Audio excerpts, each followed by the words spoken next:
हाय दोस्तों, एक नई स्टोरी की सच्ची घटना के साथ मैं हंटेड स्टोरी 13 में आपका स्वागत करता हूँ। जैसलमेर शहर से 15 किलोमीटर दूरी पर स्थित एक ऐसा गांव जिसमें अब कोई रहना नहीं चाहता है। लोग कहते हैं उस गांव में भूतों और आत्माओं का डेरा है। या कहा तो यह भी जाता है कि उस गांव में फैली दहशत के पीछे जो कहानी है वह उससे भी ज़्यादा भयानक और ख़तरनाक है, जिसकी बुरी नज़र की वजह से जो भी उस गांव में आता है वह अकाल मौत का शिकार बन जाता है। यूँ तो हम सभी ने कभी ना कभी भूत प्रेत पिशाचों से जुड़ी कहानियों को पढ़ा या सुना होगा।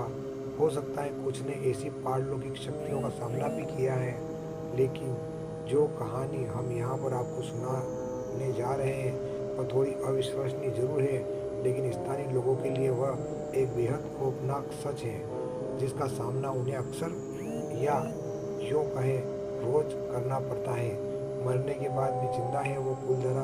जैसलमेर से 15 किलोमीटर दूरी पर स्थित एक गांव अपनी दहशत के लिए आसपास कुख्यात बन गया है। आपको यह बात तो पता ही होगी कि जिन स्थानों को पारलौकिक ताकतें अपने कब्जे में ले लेती हैं, उन स्थानों पर बसने वाले लोग या तो स्वयं उस स्थान को छोड़कर चले जाते हैं, और अगर नहीं जाते तो उन्हें अपनी जान से हाथ धोना पड़ता है। कुलधरा भी ऐसा ही एक गांव है जहां पर पहले ब्राह्मण समुदाय का वास था। ऐसा माना जाता है कि 1825 में इस गांव में रहने वाले पालीवाल ब्राह्मण और आसपास के 84 गांवों के लोग रातों रात अपना घर छोड़कर चले गए थे। सन 1300 से इस गांव में पालीवाल ब्राह्मणों की पीढ़ियां रहा करती थी और रक्षाबंधन के एक दिन सभी इस गांव को छोड़कर चले गए।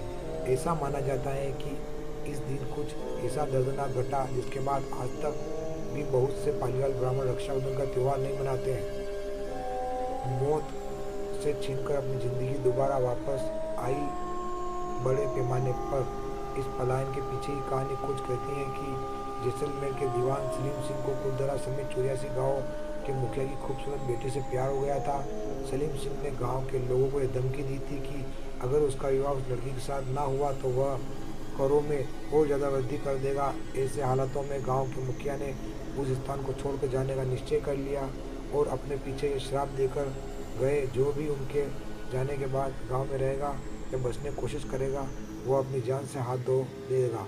मुखिया और उसके जाने के बाद गांव में बहुत से लोग धीरे धीरे करके बीमार पड़ने लगे या फिर अकाल ही मृत्यु के ग्रास बन गए। इस घटना के बाद कुलधरा और आसपास के 84 गाँव के लोगों ने अपना अपना घर छोड़ दिया, और तब से लेकर अब तक कोई भी उस गांव में बसने की हिम्मत नहीं जुटा पाया है। दोस्तों, ये एक सच्ची स्टोरी थी।